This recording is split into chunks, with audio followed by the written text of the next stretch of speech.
So it will give us the output as 5. So for example, we are using the Python numbers, say in module. So for module, what we'll do is say 7 divided by 3, and it will give us the output as 2.33. We can even put percentage here, that is also considered as module,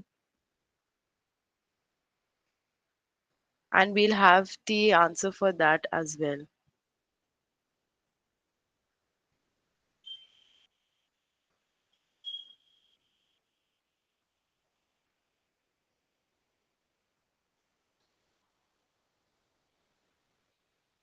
Next up, we have a very easy question to start with. So the question here is write an expression that equals 200. So here we have to write an expression that gives the output as 100. So for that we can write it as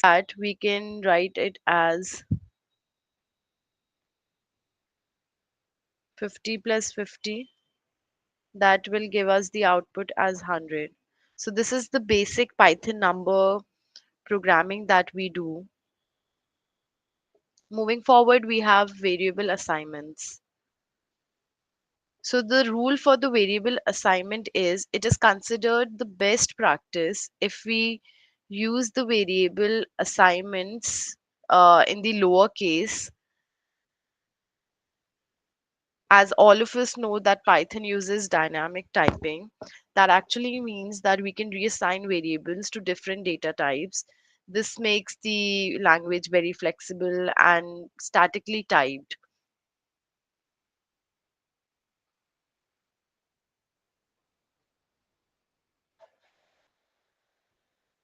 To start with,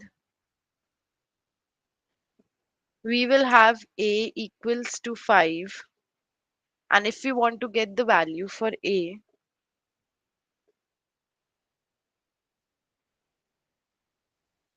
we do not get any output until we ask for the output. Now we have the value as 5.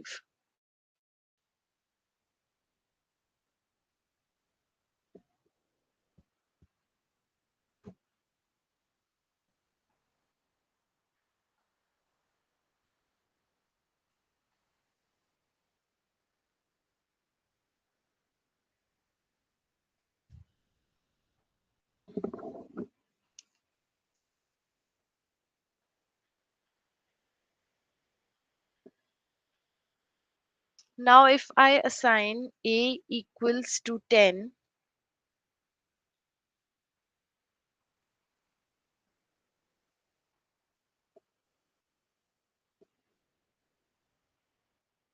and I want to get the value of a, what will be my next code for that? So it will be a equals to a plus a, and the output will be, what will be the output for this? The output for this will be 20.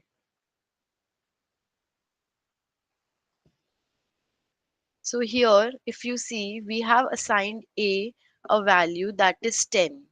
Okay, and a is the variable. Now we have assigned a as the value 10. If we want to get the output for this, that is a equals to a plus a, we get the value as 20.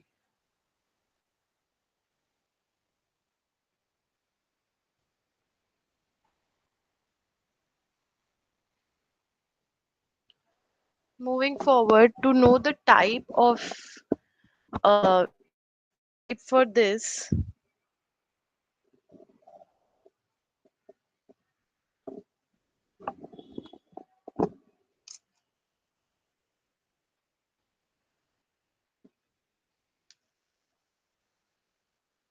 so it's an integer type. To know the type of any variable, this is how we type it. We write the type and then put the variable for it.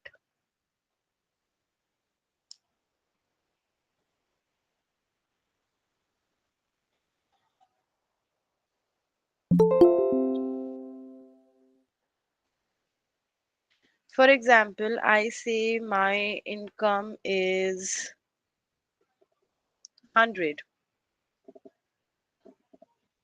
and the tax rate is 0.1. Now, if I want to know my taxes,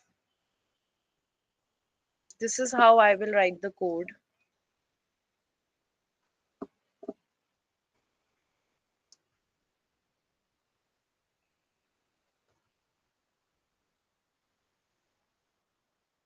My income plus tax rate. Now I have the output.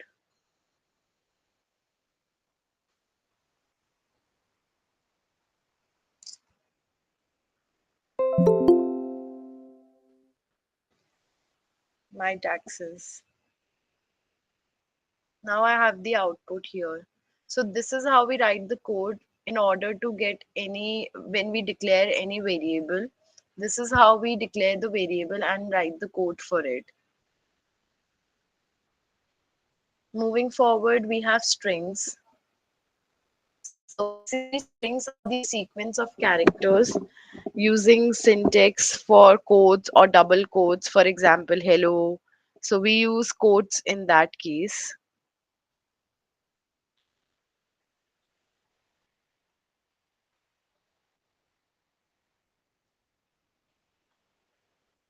So in order to get the string,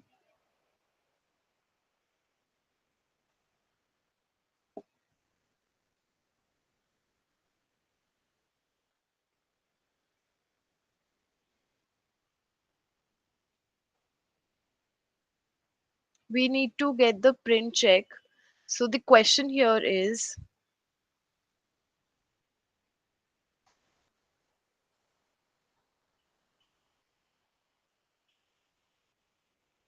we have to use the print function to print out the phrase hello world for capitalization and spacing match.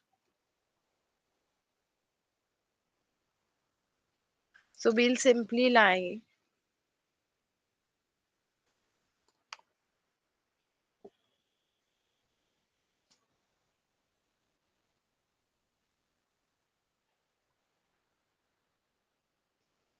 print hello world.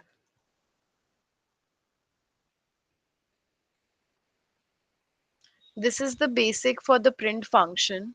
Moving forward, we have indexing and slicing with the strings.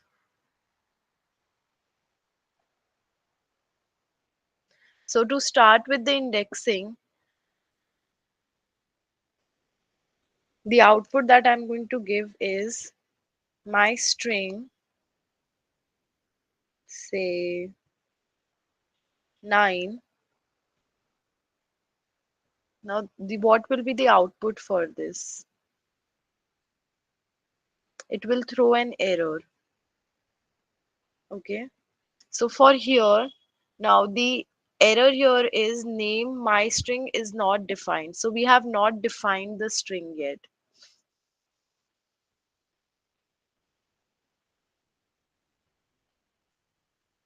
So firstly, we need to define the string. That is why I taught you the variable defining.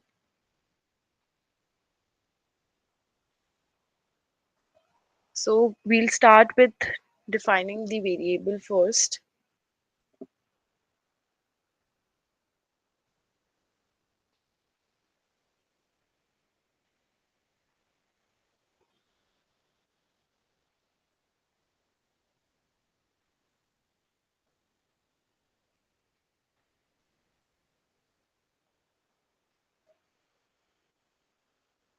In order to get the length, I'll type as say len.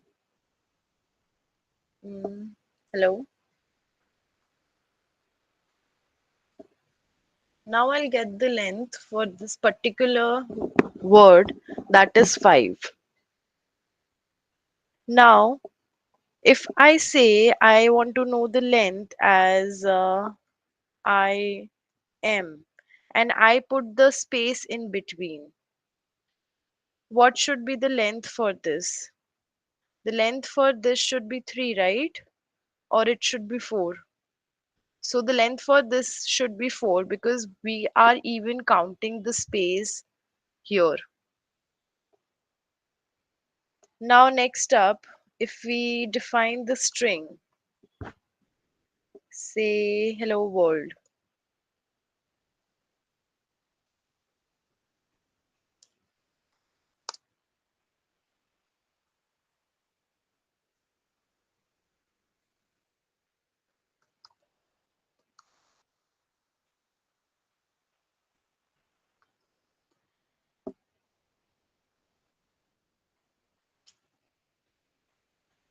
I will get the output as hello world.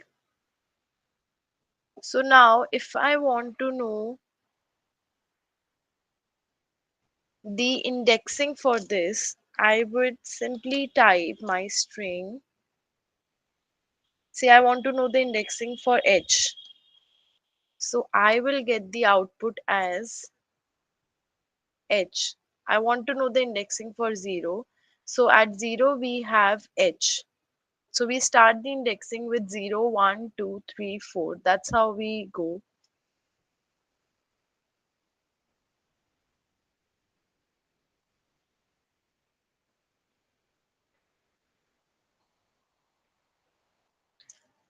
Now, for example, I want to know the indexing for, say, R.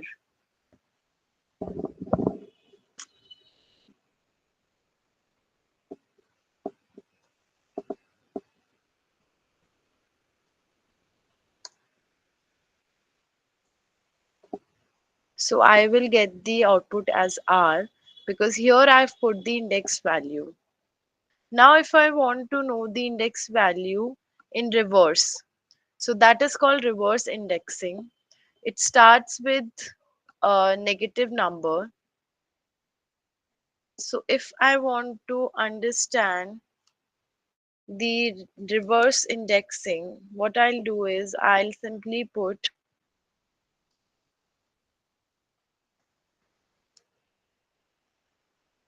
-3 here. So again, I have the output as R. So this is how it has worked. We are now doing reverse indexing.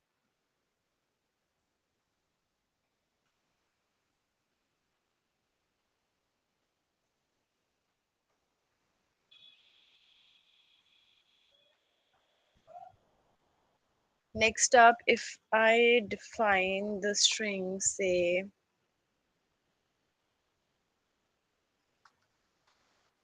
any word will work here.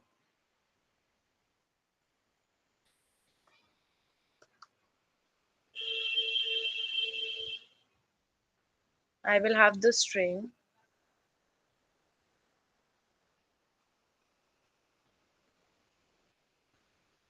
Similarly, I can define the string here as well.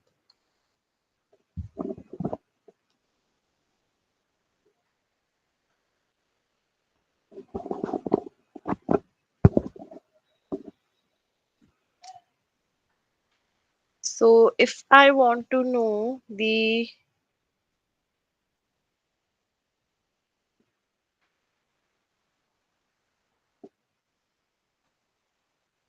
it is going to show me the error because my string is yet not defined.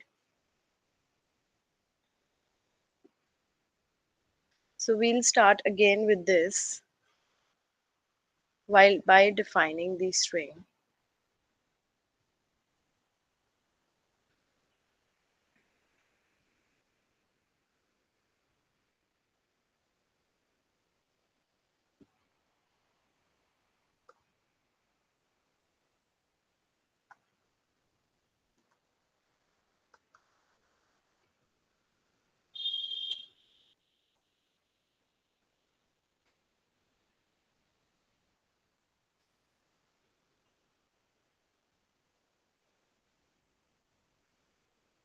So what is the output that I'm going to get?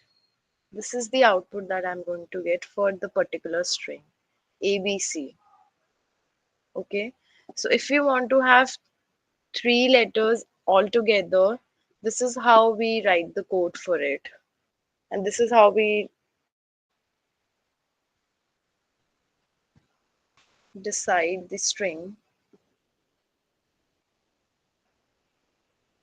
So now if I want to pull it together, this is how I will simply mention, say, I would say 3 into 6.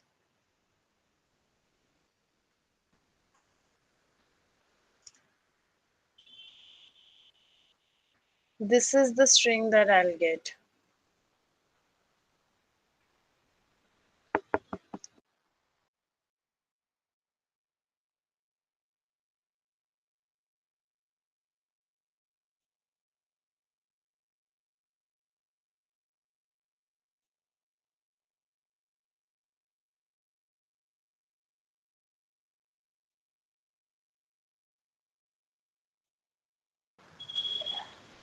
Moving forward, after defining the strings,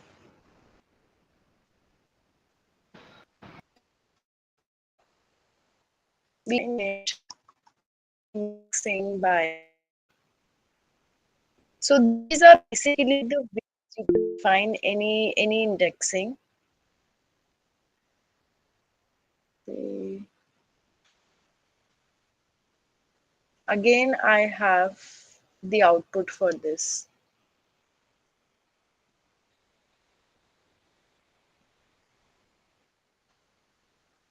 Now, again, I can pull it by saying my string, say 2, 7, 5, right?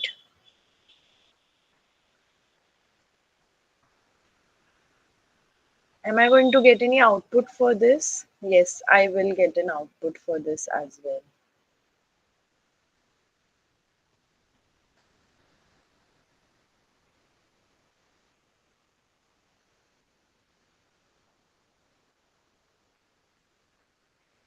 Okay, so does anyone have any question for, till now?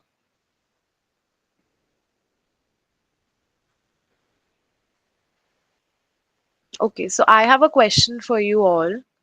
If you all following up with me, so we here have to write a string index that returns just letter R from hello world. So how will we do that? For example, we did it for letter H. So how do we write the string for it?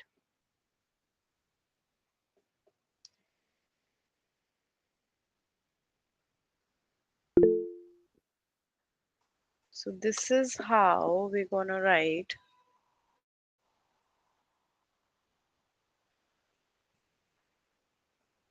hello world.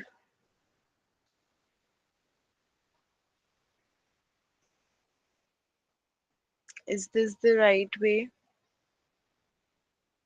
We simply just did it before here, where we could raise, see that if I define any string as my string as hello world, and then if I define that string and give the index value for it, so here R stands for the eighth. So it goes like 0, H is on 0, E is on 1, L is on 2, then again L is on 3, O is on 4, then we have space here, so that will take as 5, and then 6 as W, 7 as again O, and R as 8. So this is how we write. So we'll write hello world, and 8 will be the index value for it. It is not going to give the output right now because we haven't find any. Uh, Moving forward, we have string slicing. So basically, what I taught you here, this is string slicing, okay? This is how we do the string slicing.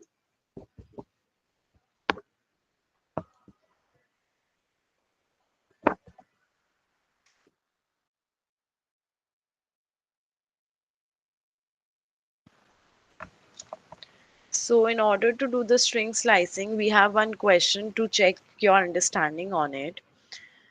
So the question is, use string slicing to grab the word ink from inside Tinker. I can write down the question for your understanding.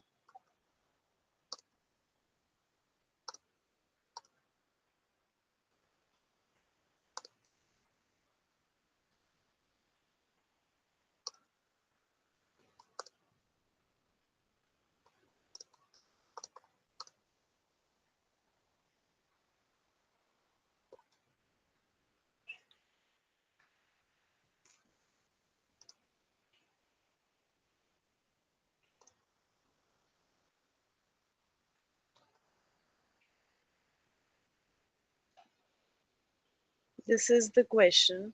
Now, how will you perform this? If given a question, how will you perform string slicing? So for that,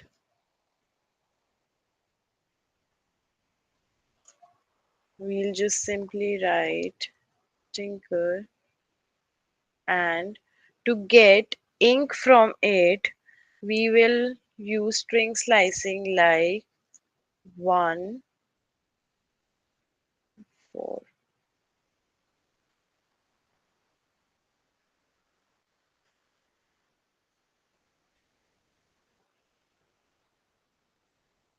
So this is how we get the answer for the question.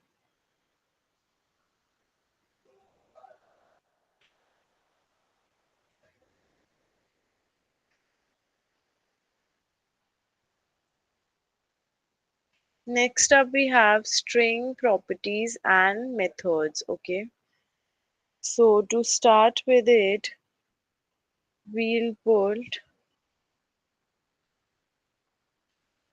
okay, I'll just write the topic name to understand it better.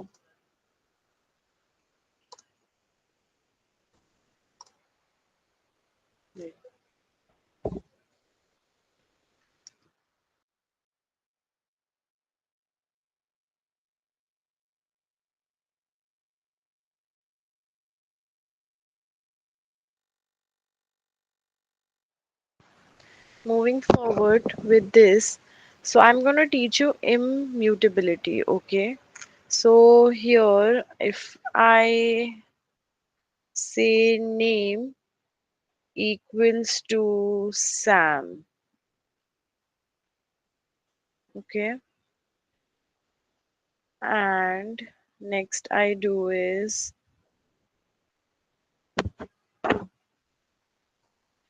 say name to 0 equals to P. Array. Okay. So now let's directly jump into the array question. The first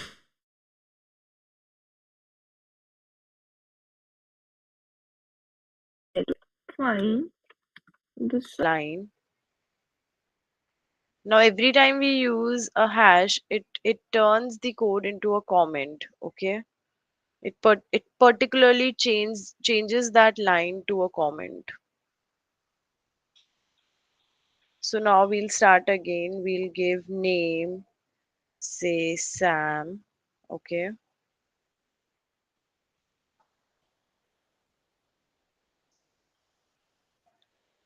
and last letter as,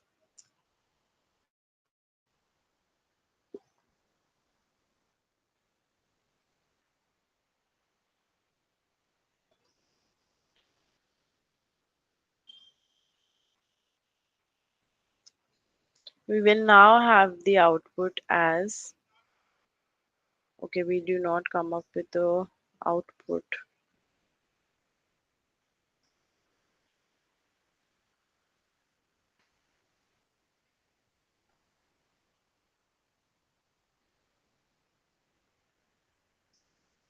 Okay, we forgot to make the comment here.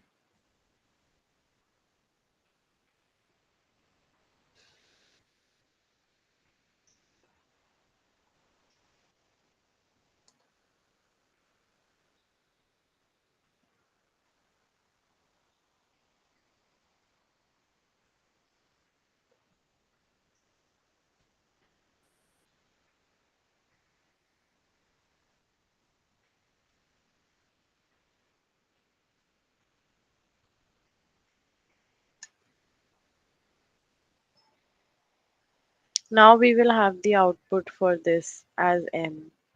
So this is what string properties and methods do, okay? Moving forward with more examples.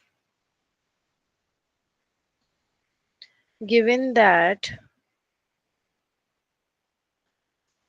x equals to, sorry, given that x equals to, say, hello world, okay? Now x equals to x plus,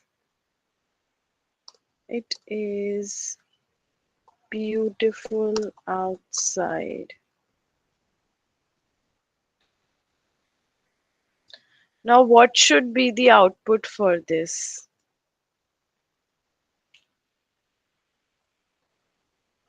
Did you get it? It basically merges. Okay. So here what I've done is I've defined hello world, and then here I have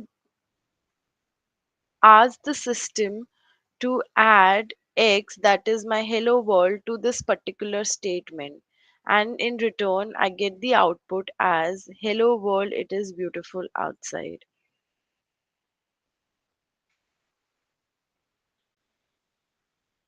Now we can try other example here. Say we have letter equals to z. Okay.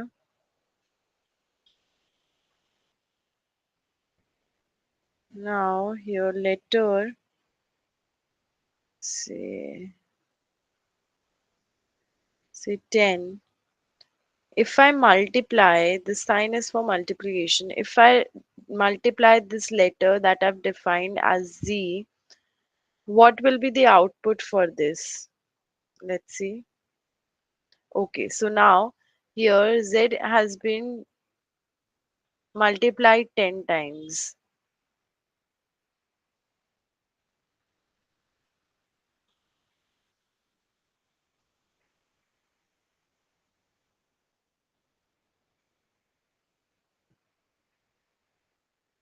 Moving forward, say we have 2 plus 3, okay? So the output for this will be 5, that we did in Python numbers, the initial code that we just start with. Now, if I do this, what do you think can be the difference? If I put them in inverted commas, what do you think can be the difference? It is going to show a, okay, sorry, I did.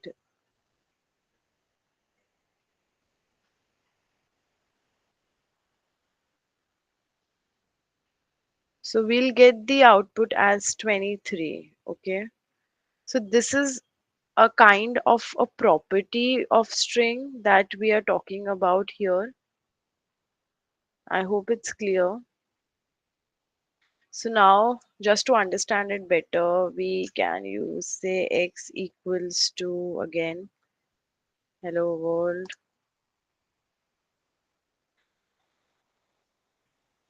Now what I can do is next, I will choose,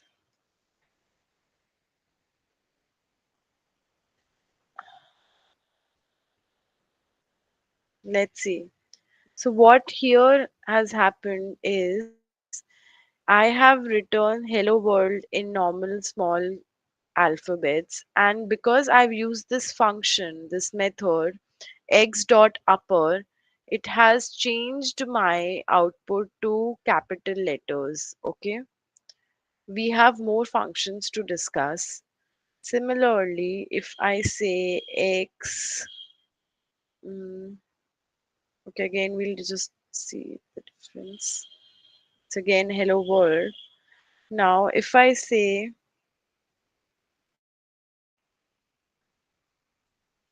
x dot upper, it is going to give me an error. Okay, that is function string upper is required. Okay, that is why.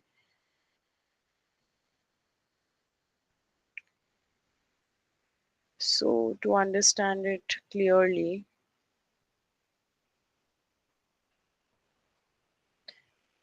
what happens if I say x dot lower? It's already in lower uh, case, but let's see. Okay. So do you see the difference between all these three? That is the string properties, methods, and functions that I'm trying to teach you here. Now, if I want to split the word, how would I do it? So I'll use x dot split.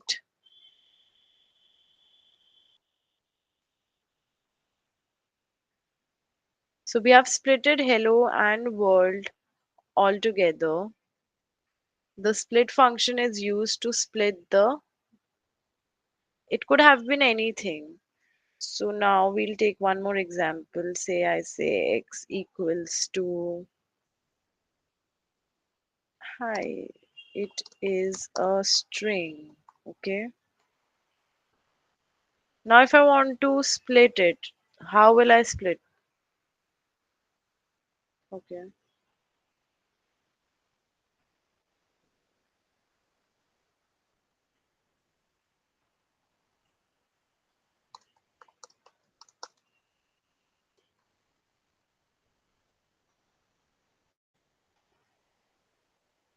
Now if I want to split it, I will again use the split function and it will be splitted.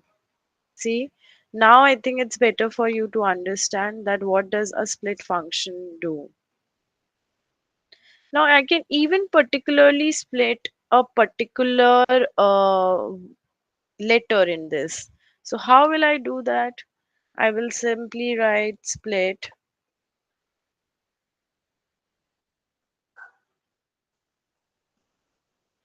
I hope it's not very difficult to understand since I'm giving you a lot of examples for this. Okay, so now you see that I has been splitted and you cannot see I anywhere here, right? I hope everyone now understand the concept of this. Now we'll say print hello.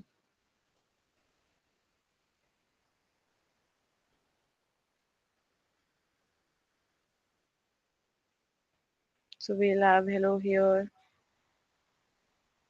Then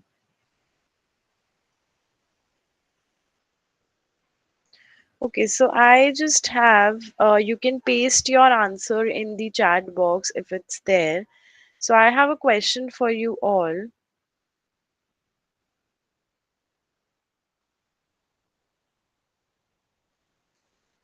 Are strings mutable? We just read about it. We just did some hands-on for the same question.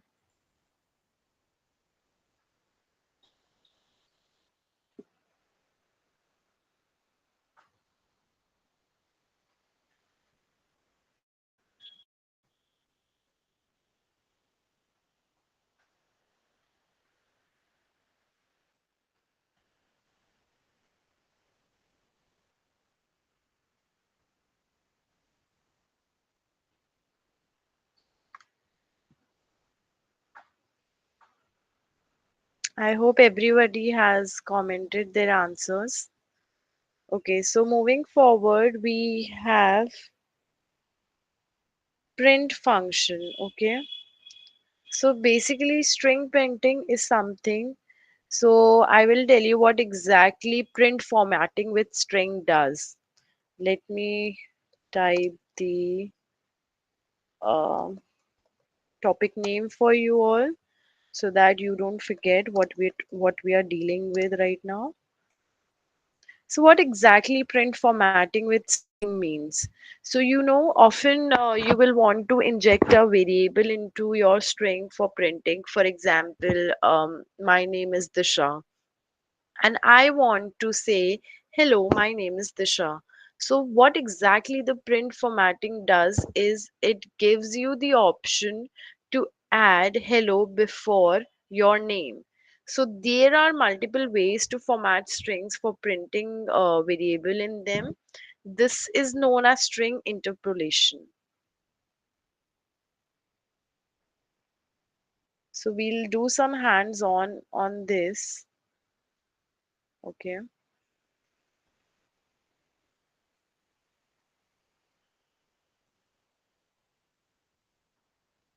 What I'll do is I will simply write. Okay, so just in case nobody knows, and if you're very new to Python, we are doing this on Jupyter Notebook. You can even, it's not necessary for you all to download the Jupyter Notebook. You can use it on your browser as well. So let's start. I say this is a string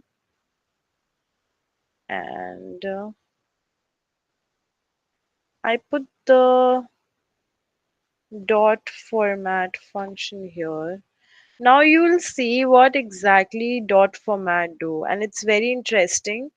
You guys will really like this topic because it's very interesting. You can do some hands-on on this.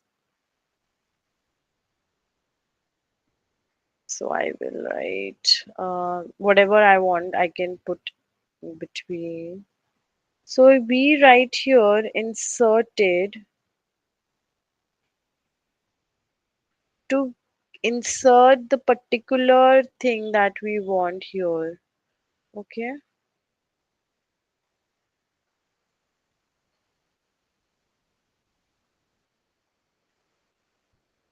okay. So now you see this is a string inserted.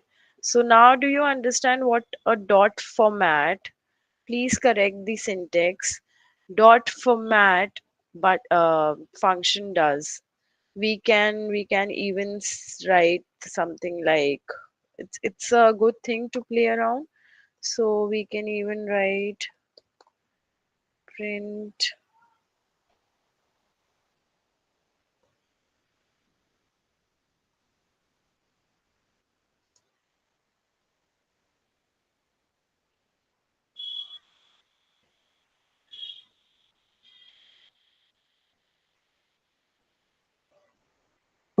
format, and if I write dx, okay,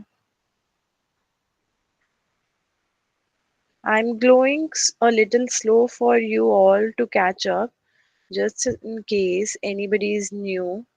So you can all catch up with me. You can simultaneously keep on practicing with me.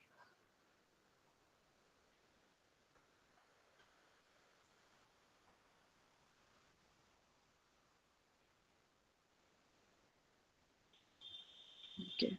So what do you think can be the output for this? I think it's very evident, but okay, let's see.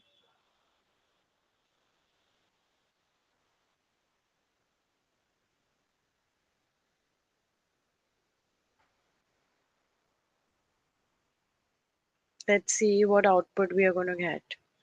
Okay, so now what has happened here is so here dx has come in this bracket, and brown has come here and quick has come here.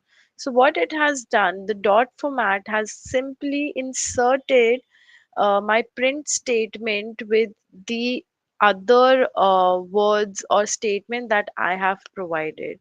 So it's a very easy way to, for example, I'm writing a code and I forget to insert or to, type a particular sentence. So if I want to insert it, I can use the dot format. It's very convenient for us.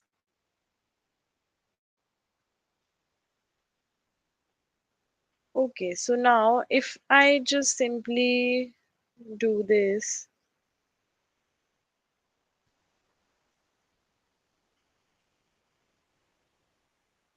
and I put see, zero in between, and zero in between. Oh, sorry, not put it between. Here, and I say,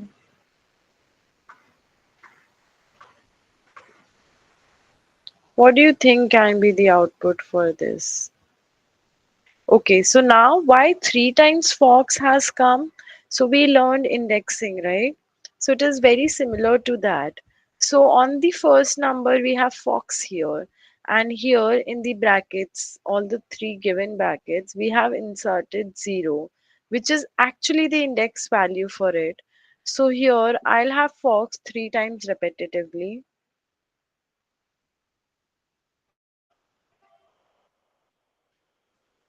Same way we can even do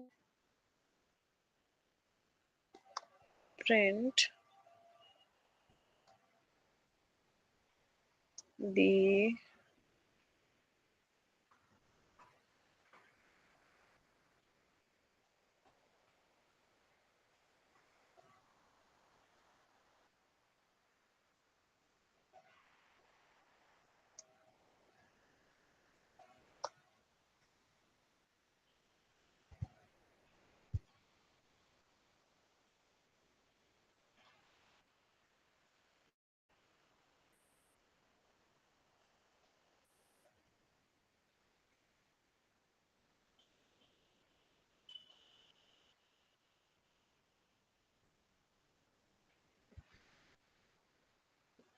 and again we use the dot format.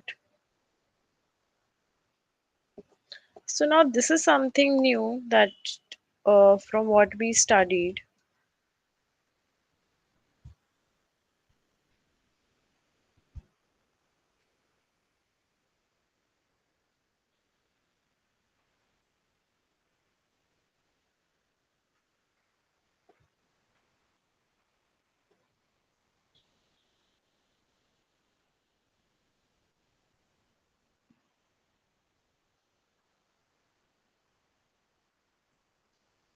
Let's see what output we're gonna get.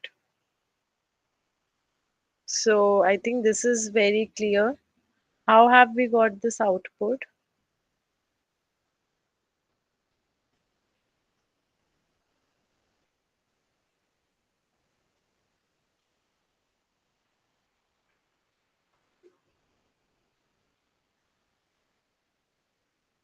I hope it is very clear.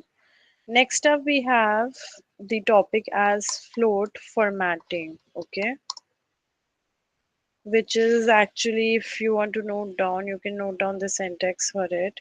So it says value, then width dot precision.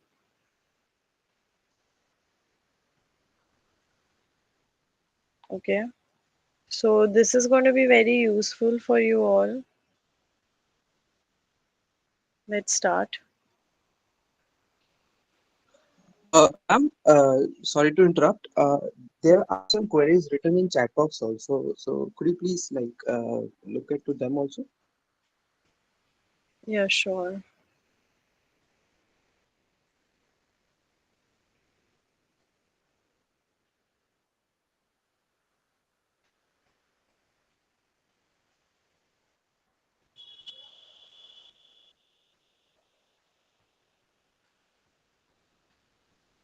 um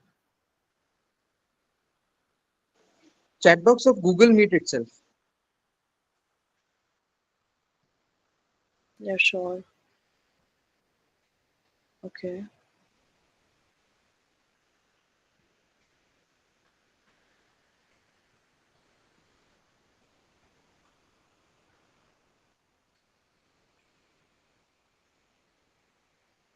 So Vijay Singh has written, but we were going to replace S with P. Where is that solution?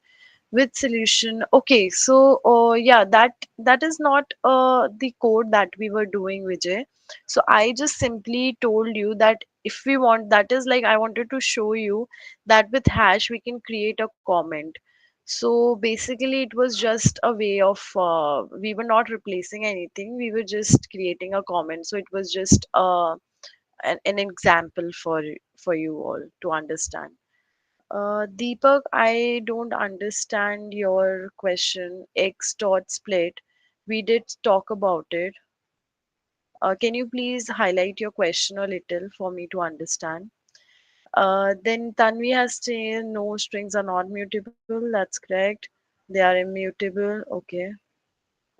Devesh Soni has said, but we can use plus cannot be F string. So F string we are going to study right now. That is what I was coming to. Let's head to that. If you have any queries, you can paste it in the chat box. I will have a look. So F string we, yeah, okay. So Vishal Sani has also raised hand. Vishal, can you hear me? You can ask your query.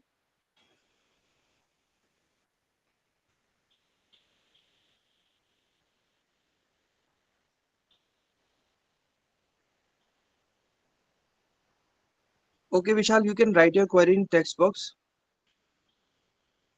Ma'am, go ahead with your session.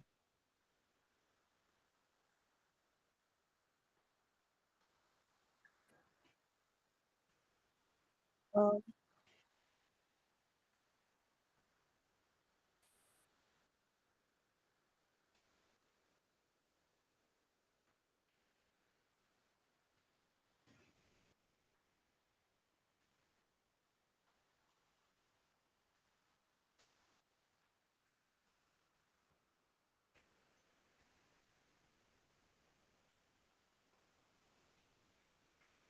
can you all hear me?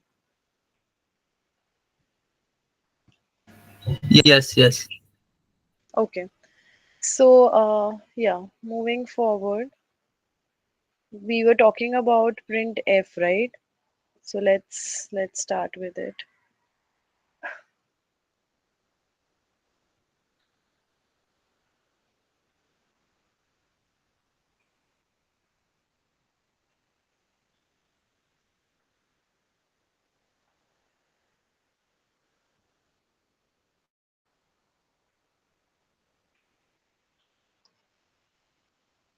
So I'll say result. So for example, I give a result as say, okay,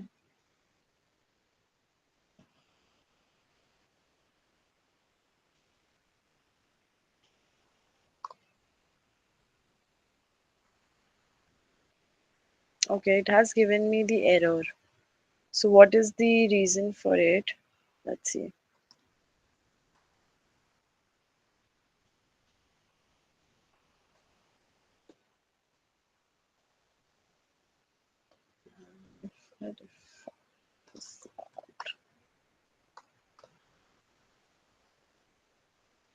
Okay, so it has given me the result as this.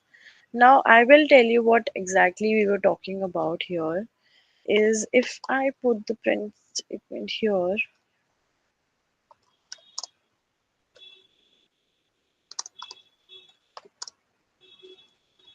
the result was,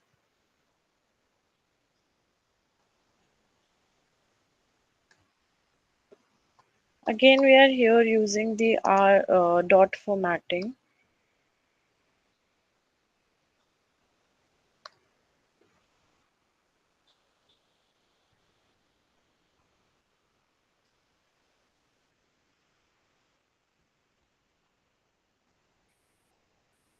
So now what do you think can be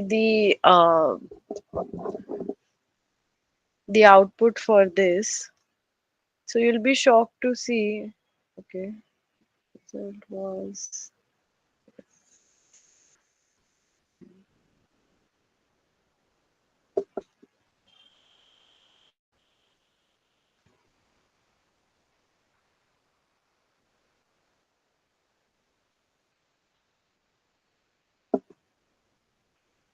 So we did define the result.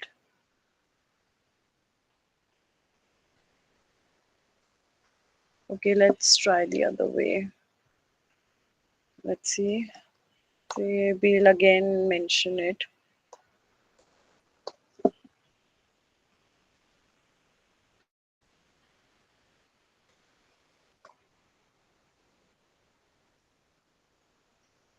Let's do it the other way.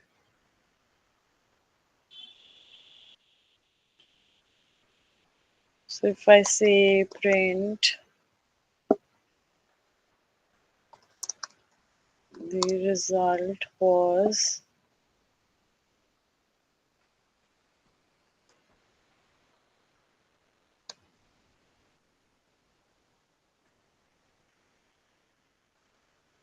and if I put the dot format again here,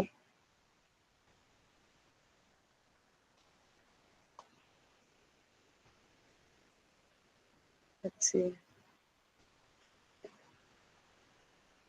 Okay, it shouldn't give this, but I don't know, maybe something's wrong with the compiler. But this is the correct way of writing.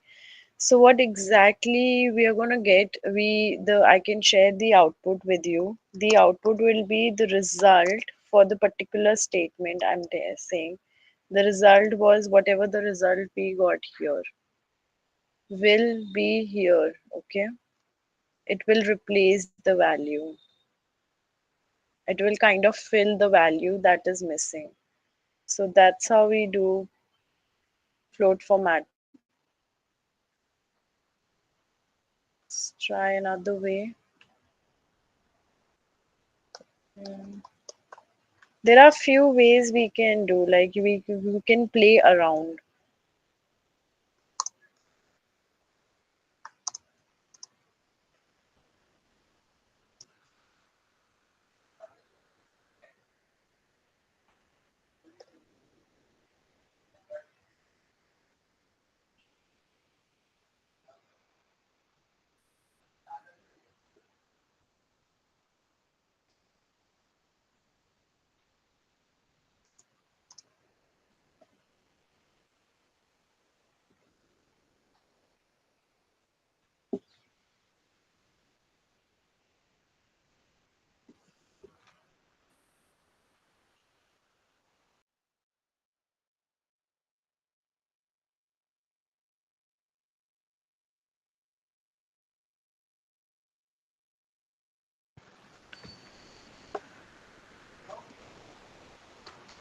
So I'll write as,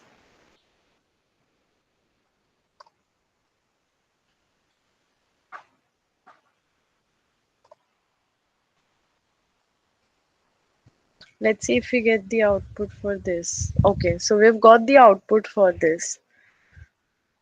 So now do you understand what we have done? So we basically, what we have done is we just took the three values from the result here, okay? So that's what we have done. So just in case we have a larger number, we can play around by simply changing the values here. So you'll see the difference. You'll see the difference here. Here I'll just put five, say 5. Let's see what output we get. Okay. So you don't see any change here where we have printed the statement, but we do see the change with the result values. Okay. Even we can write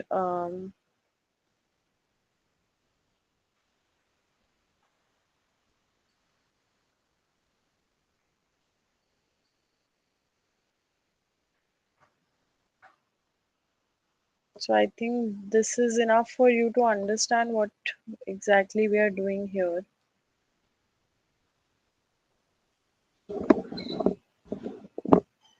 Okay. So moving forward, we have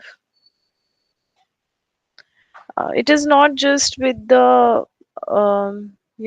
just like we did in the inserted one. So it is not just we can do it the other way also. So for example, I define name as Poornima, okay, and age as say 50. Now what do I have to do?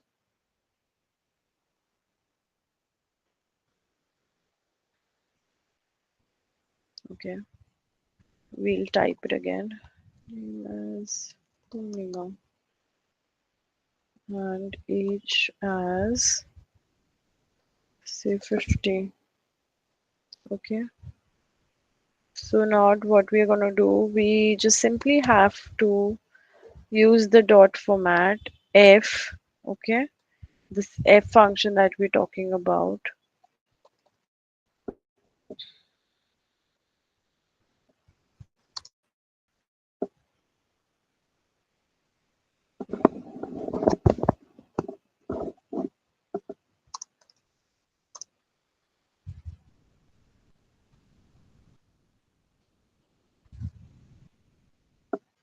Let's see what output we'll get.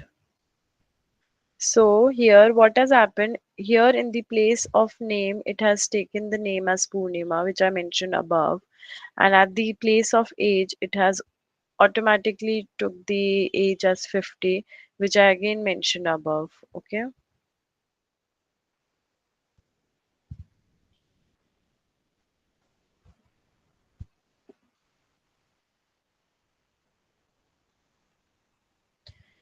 Now we have a print formatting coding exercise for you all.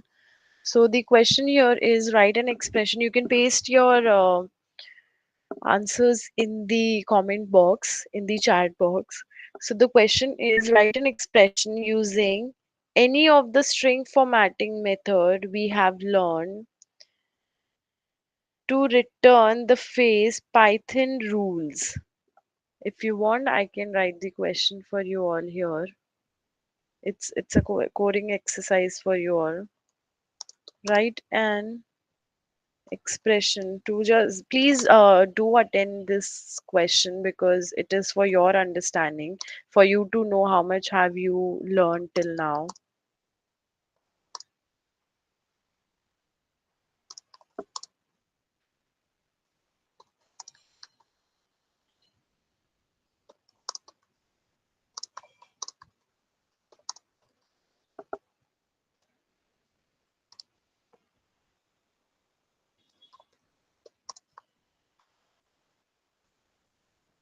Please paste, this is the question.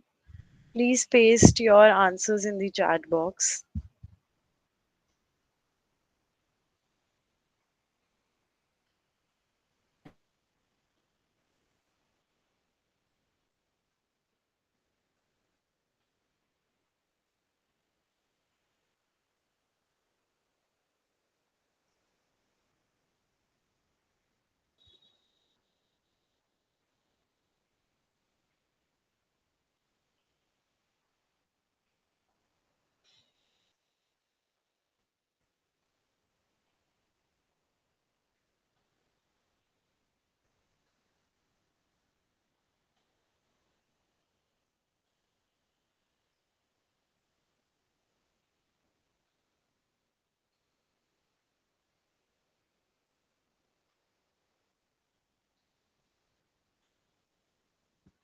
Let me paste this question for you in the chat box so it becomes easy for you all.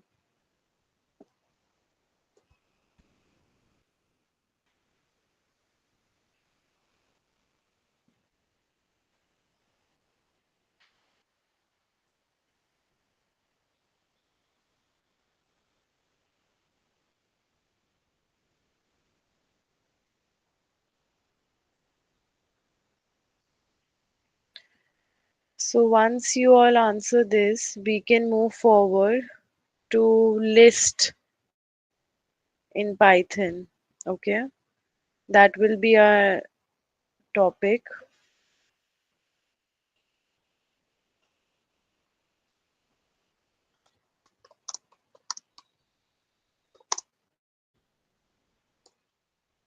Okay, so what do you mean by list in Python? So basically, lists are ordered sequence that can hold a variety of object types, right? So they use basically these brackets and commas to separate the objects in the list. For example, let me give you an example, say 1, comma 2, comma 3, comma 4. Okay. So this is how we separate objects in the list. So basically lists support indexing and slicing that we learned previously. So list can be nested and also have a variety of useful methods that can be called off for them.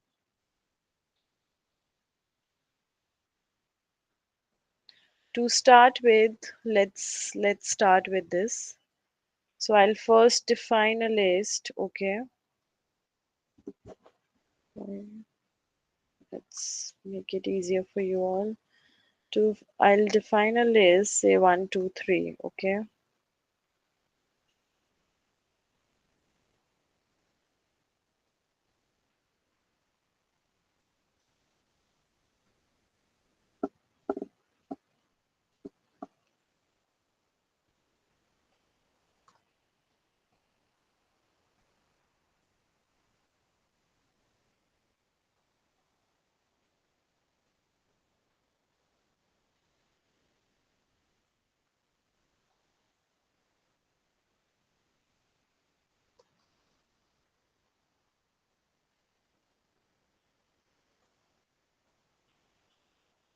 I will also put a decimal number because it actually doesn't matter if you put integer or not.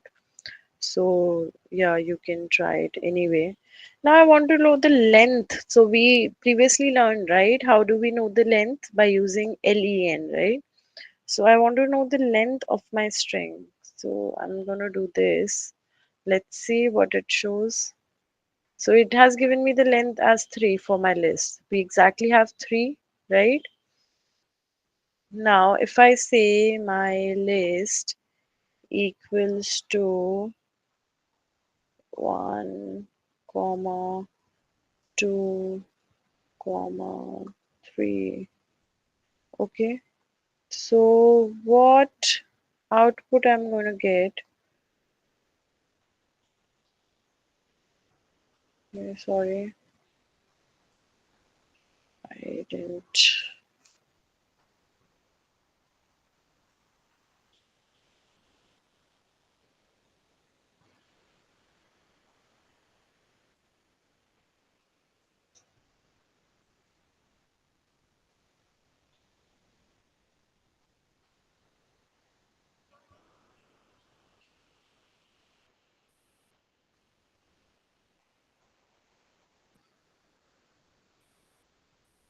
Okay, let's see what's the issue here. I think we are good, but okay, let's try again.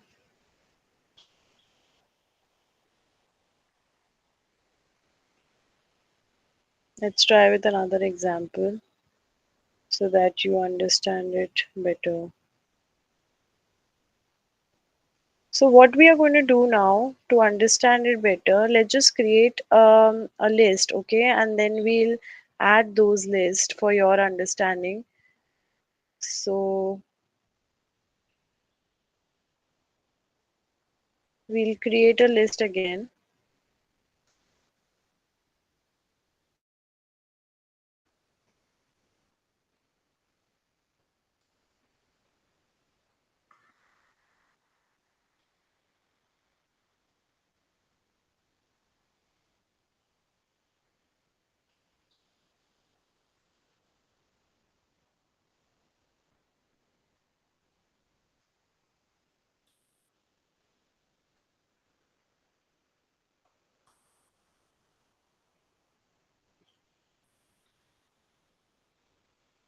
Let's see what output we'll get.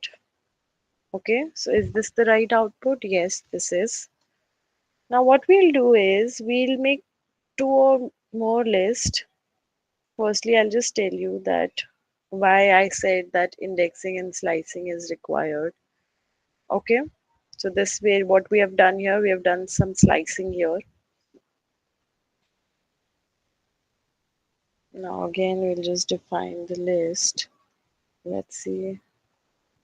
Okay, so this is our list. Okay, so this is our list. Now we'll create another list, okay,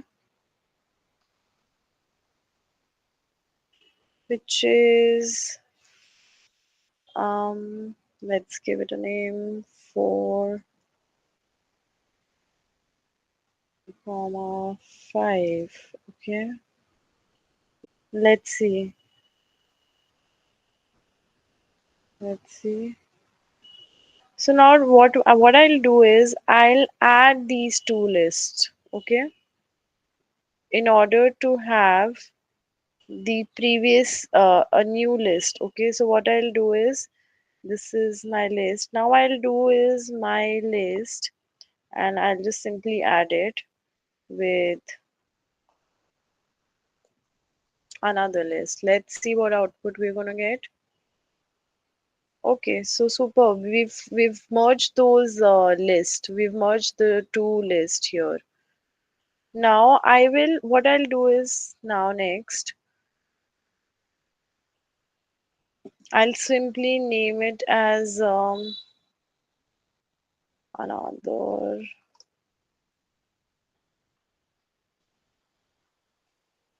let's define list. We have another list and then we have my list. So how I'll do it is I'll just simply write new list equals to my list plus another list. Let's see what output we get. Okay, nothing. Sorry, what mentioned. Yep.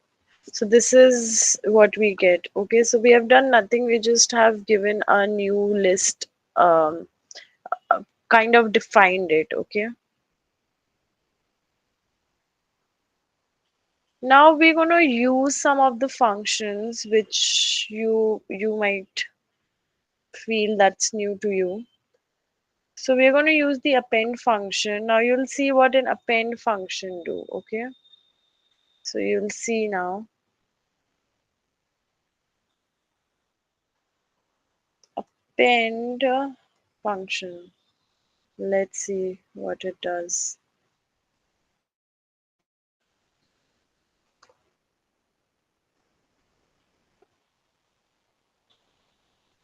Okay, so do you now understand what has append function done? So we had the list of new list as 1 2 3 4 5, right? And now I've appended 6 here. Now appended function has just simply added 6 to my list. Okay, so this we can do is when we have a long list and we, like when we do it in SQL or say normal Excel, even if you say, so we need to add more number of datas. So I have supposingly 500 datas. Now I want to create another list which has 550 data. So what I'll do, simply use this append function to add that the more number of datas into it. We can similarly append a lot of it. Now if I use, say, this function,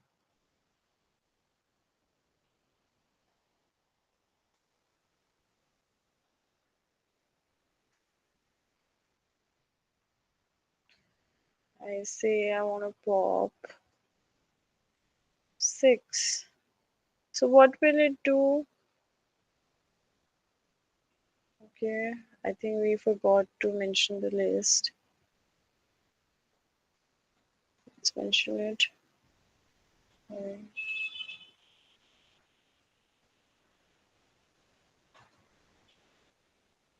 Let me add more of it.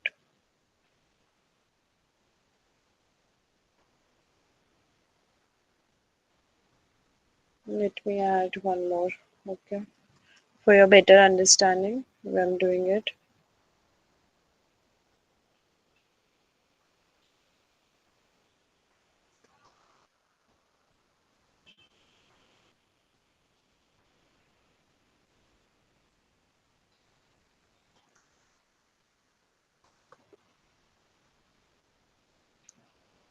So now we have 6 and 7 both.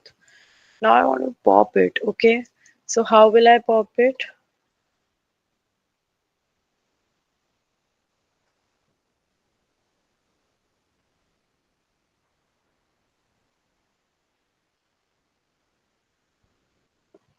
Okay. So it has automatically popped 7. Now this is how my new list look like.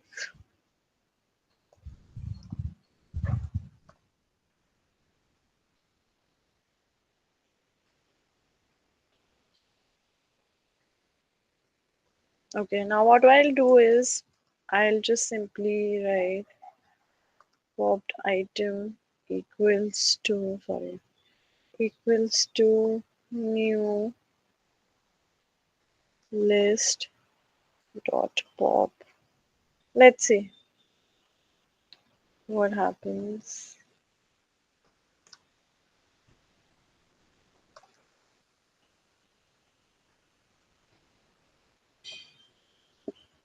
Okay, so now again my new list will be,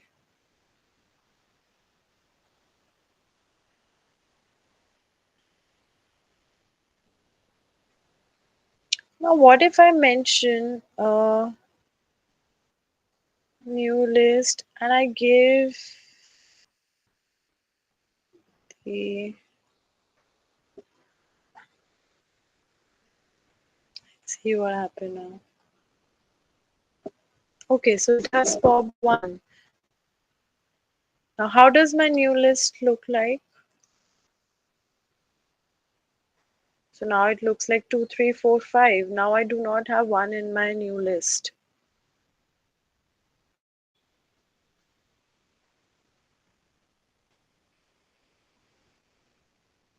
Now if I create a new list, say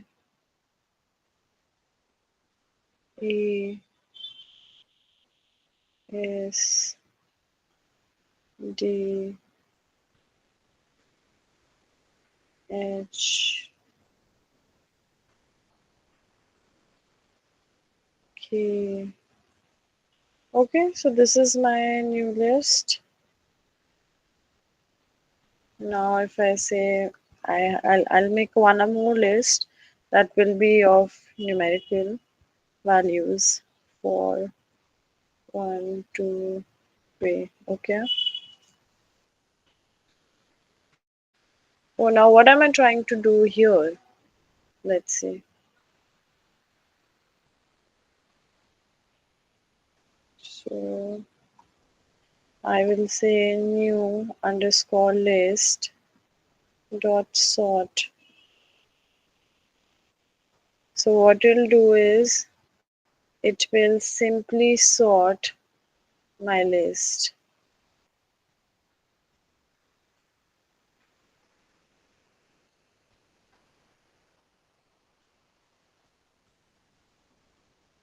See, it's sorted.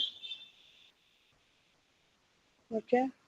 Now if I'll say my underscore sorted list equals to new list dot sorted. Oh, sorry, I forgot to. Okay, let's fix this.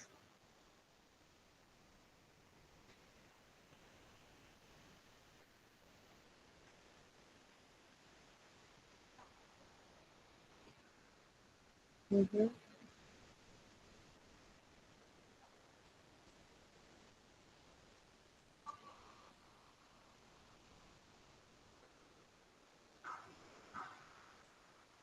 Okay, let's have new list only.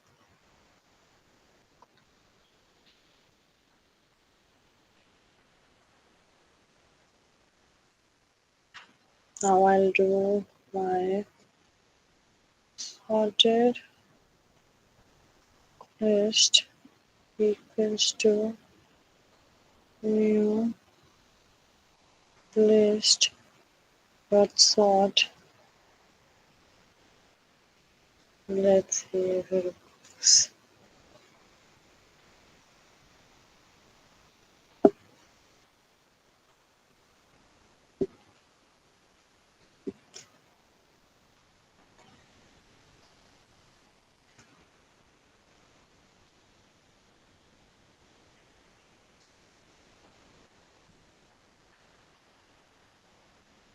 So I want to know the type, okay? So we did it in the first go. I'll just see if what type it is. Let me try it.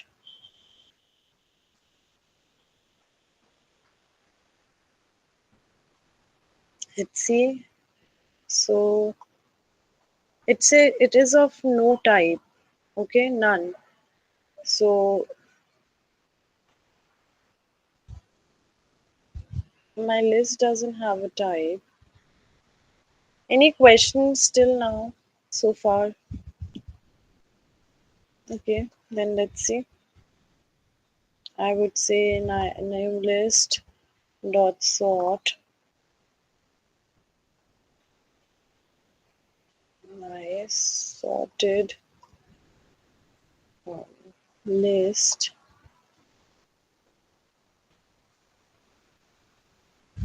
My sorted list. Okay, I think equals to my new list. Let's see how it works.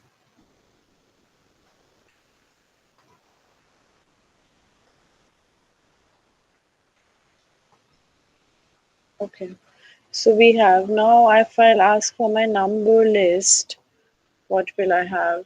Is it going to show something? Yes, it will.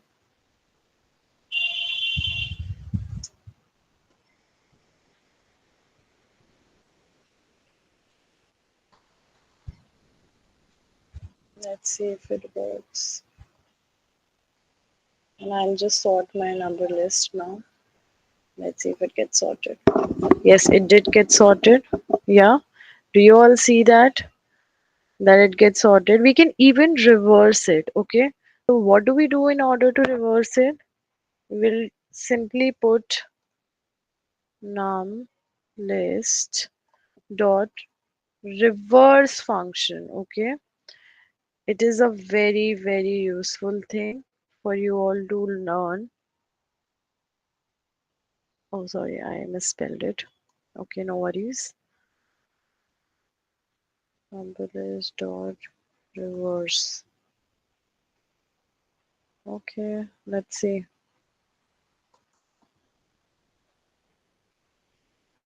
See, it will simply reverse the list that we had.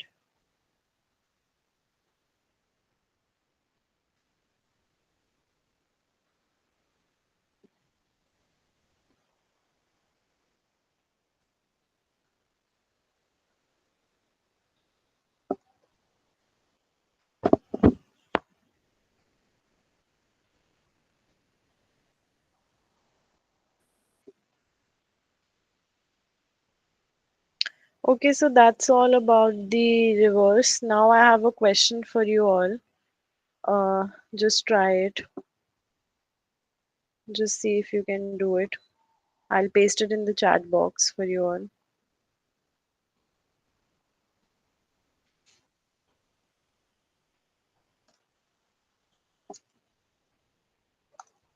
Create a list that contains at least one string, one integer, and one float. Okay, please do attempt this question. I've pasted in the chat box and do let me know the comments for it.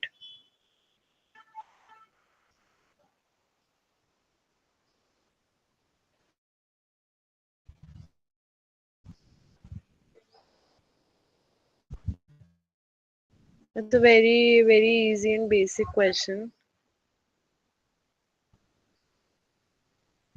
Please do try it and paste in the chat box.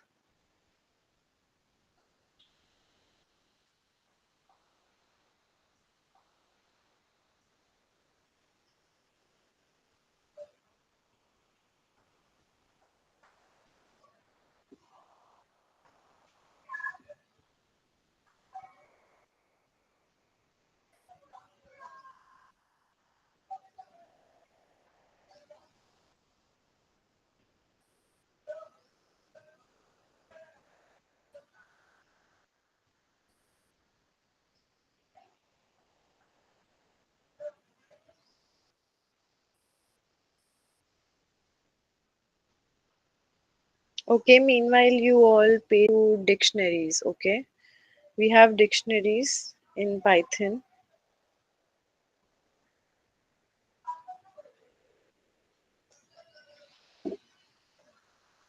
So let's get started with dictionaries in Python. It is again a very useful thing for you all to learn. So what exactly dictionaries are?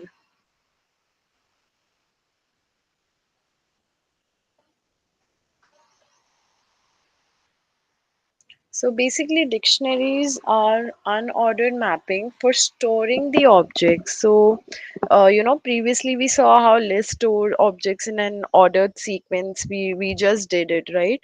Like by sorting it and by the reverse and sorting function that we used. Now, so also the same way dictionary also does that. Dictionary use a key value pairing instead. Okay, so this key value pair allows users to quickly grab the objects without needing to know an index location. So here we do not need to know the index location in order to grab the objects. That's what by dictionaries. Okay, so moving forward, let's start with the hands on.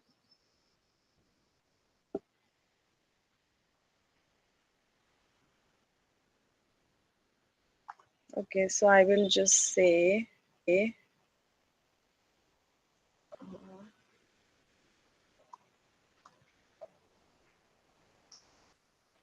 sorry.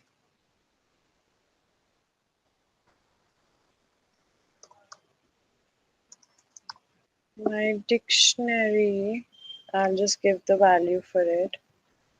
Um, so I say key one and value one separated by comma, and then I say key two,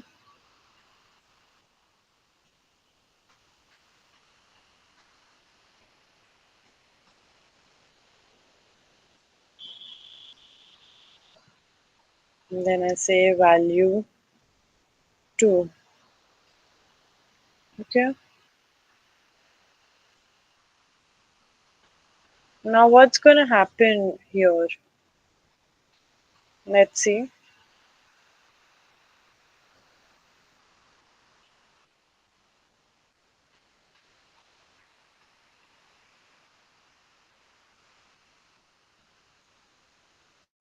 Okay, so it has given me an error. Can anybody tell what the error can be about?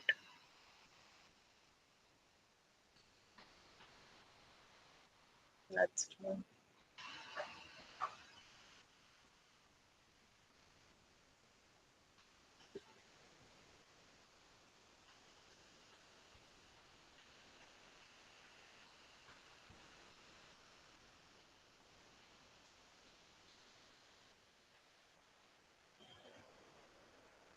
Okay, so now if I define the dictionary, it should be, this is what we have. We have the dictionary here now. We have defined the dictionary here. Okay, now next what we'll do is we'll say my dictionary, um, say key one. Okay, so let's see what output do we get. Okay, so we get the output as the value for key one. Similarly, what we'll do is we'll just take one example. Prices look up.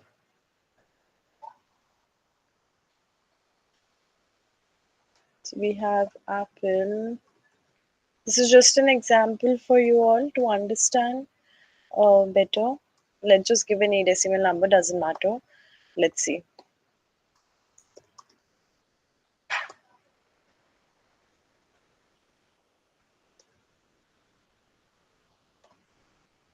And I say milk. Okay.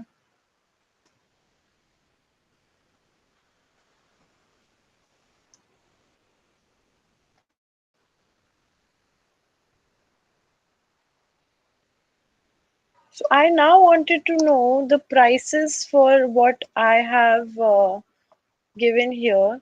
So I'll say I just want to know the price for say Apple. Okay. So let's see. Is it going to show me that? No. Okay. I think we did some. Hmm,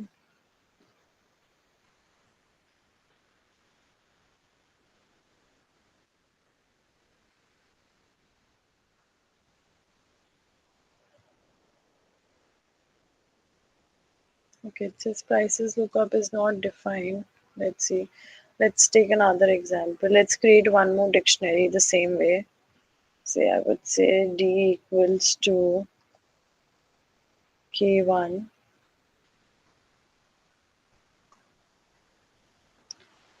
and then 1, 2, 3, any value you can put. And then I say K2, it's to any value put 1, 2, 3, 4. Okay, let's put, let's not forget to put,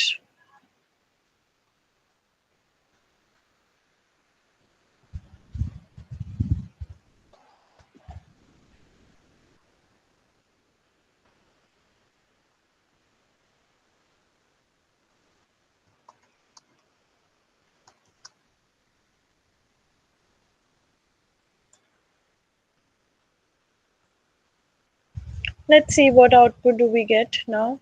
Okay, let's see.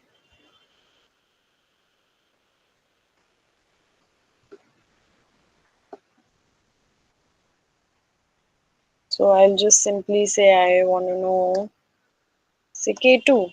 Okay,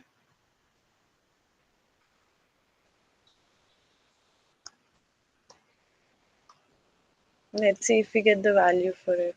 Yes, we do get the value for it.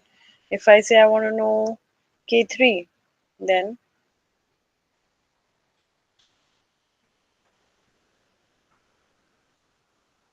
do we get the value for it?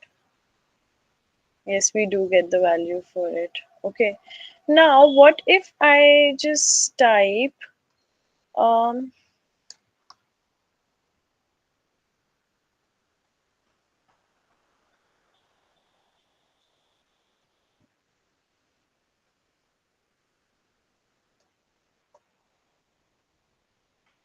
can anybody just paste it in the chat box? What exactly the output I will get for this? What I'm right now typing. Can anybody paste it? I'm waiting.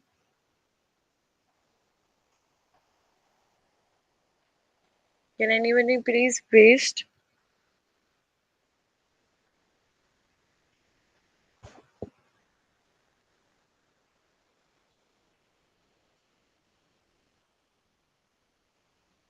Okay.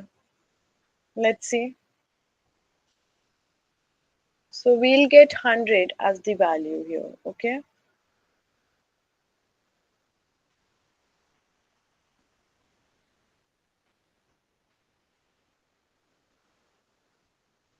Now again, I'll just simply define my dictionary. It has given me my dictionary. Now what I'll do is I'll just make a list. Um, let's see how dictionary and list altogether work.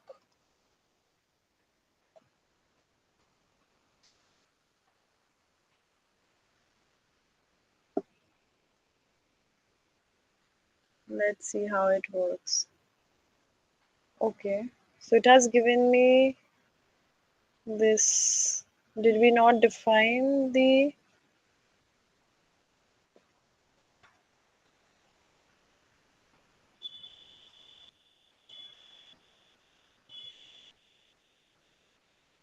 Okay, so what we can do now here is, sorry, we didn't put the entire value for it. Let's do it.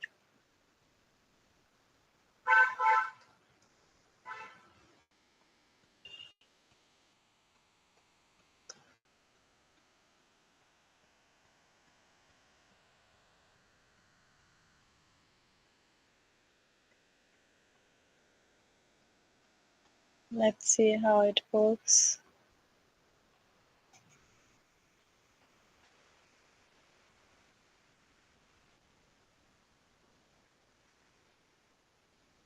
Okay, we did some mistake with the parentheses. Sorry.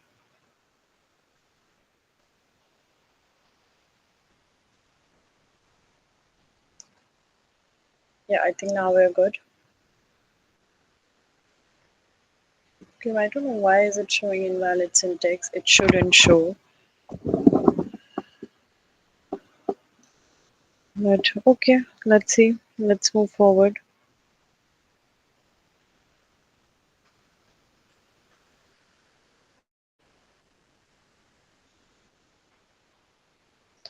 So that's all about dictionary. I have now one question about dictionary for you all.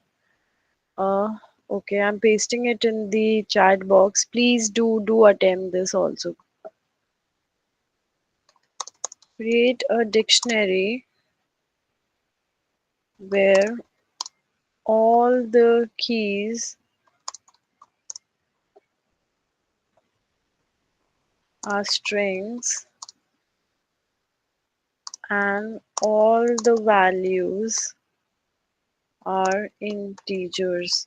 This is a coding exercise for you all. Please do attend this question. I'm waiting for your answer in the chat box.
I haven't received any answer yet. Okay.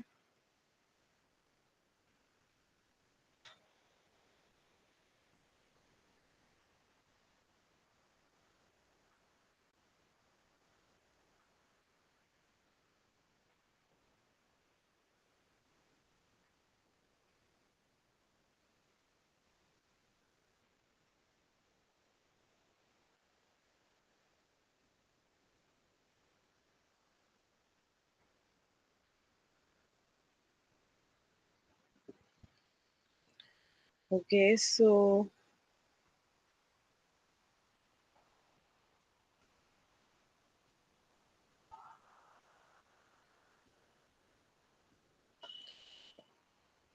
I'll wait for 5 more minutes and then I'll share the answer with you.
Okay, so I'll just paste the answer. I hope everyone will try it. Okay, please do try it on your console. I'm pasting the exact syntax so though that you don't miss out on anything.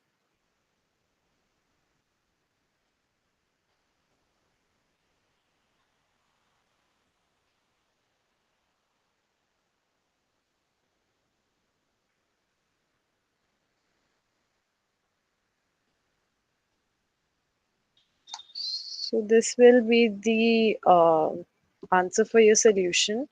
Please do try it. Lastly, we just have tuples. We'll cover this last topic. So before we start with tuples, let's talk about if the tuples are immutable or not. So basically, tuples are very similar to the list that we did. So, however, they have one key difference, that is immutability. So once an element is inside a tuple, it cannot be reassigned. Okay. So tuples use parentheses. Okay. So I'll just write it. Anybody want can take the screenshot of it.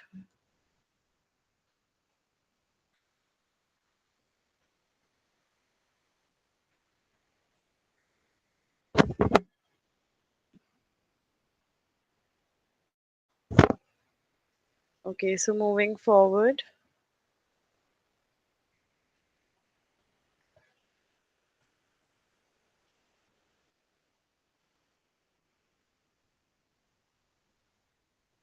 So I'll say tuple equals to 1 comma 2 comma 3, and then I will also define my list. That will be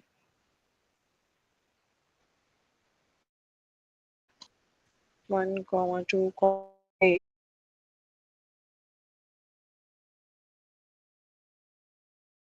Now if I want to know the type of it, what will I do? Type T. So I want to know the type of the tuple. So it is tuple. Okay. So now I want to know the type, say my list. Okay. So will it give me the type? Yes, it did. Now I want to know the length of the tuple. How will I know the length of the tuple? By using len. So it's 3. Now again, I'll just simply define my tuple. What is it? 1, 2, 3. Now if I give tuple equals to say 1 and then comma 2, if I say, and then I say T0, what will it show? Okay. Now you see why I was saying that tuple is very similar to list. So this exactly is the reason why I said that tuple is very similar to list. We did the same exercise for the list as well. Now if I want to say tuple equals to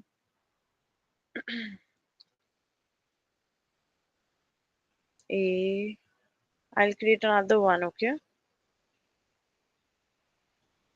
C, right?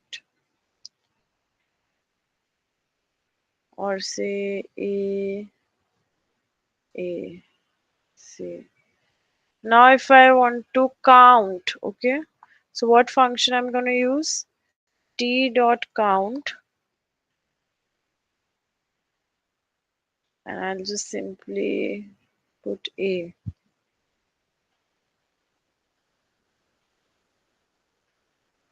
Okay, it has given me the count for a. Now if I want to know the index for it, I'll just simply put index function here. So it will even give me index of it. Okay. Similarly, Clearly, I can know the index of anything here.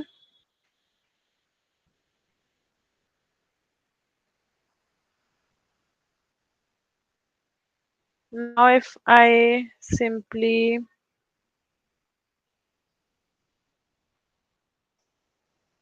now if I check the tuple, again, this is my tuple. Now, if I check for the list, okay, let's see. My list is that. Now, what I'll do is I will simply say my list 0 equals to new. Okay.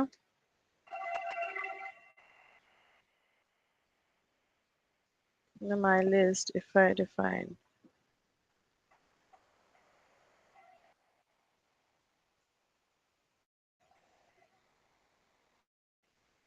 Do you see how it has replaced 1? Okay, that's what we do. So now, moving forward,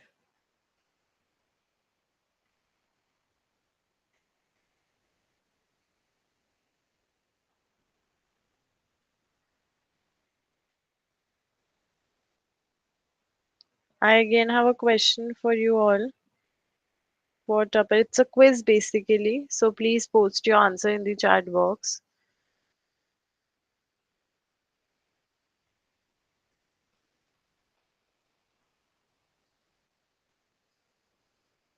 So the quiz is,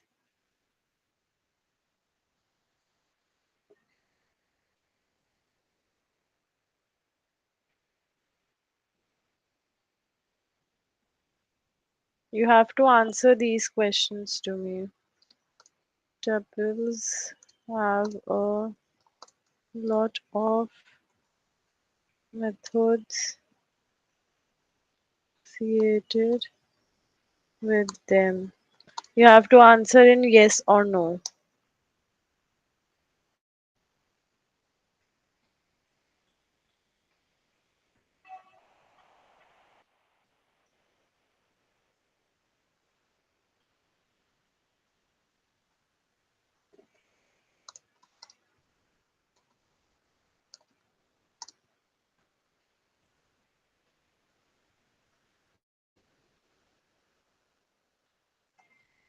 You have to answer in yes or no.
Please highlight the question for which you are answering.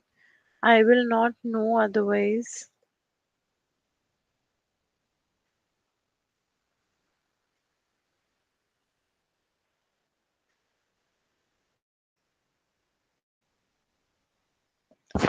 So now please tell me all these question answers in a single chat.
Okay, so the answer for the first one is false.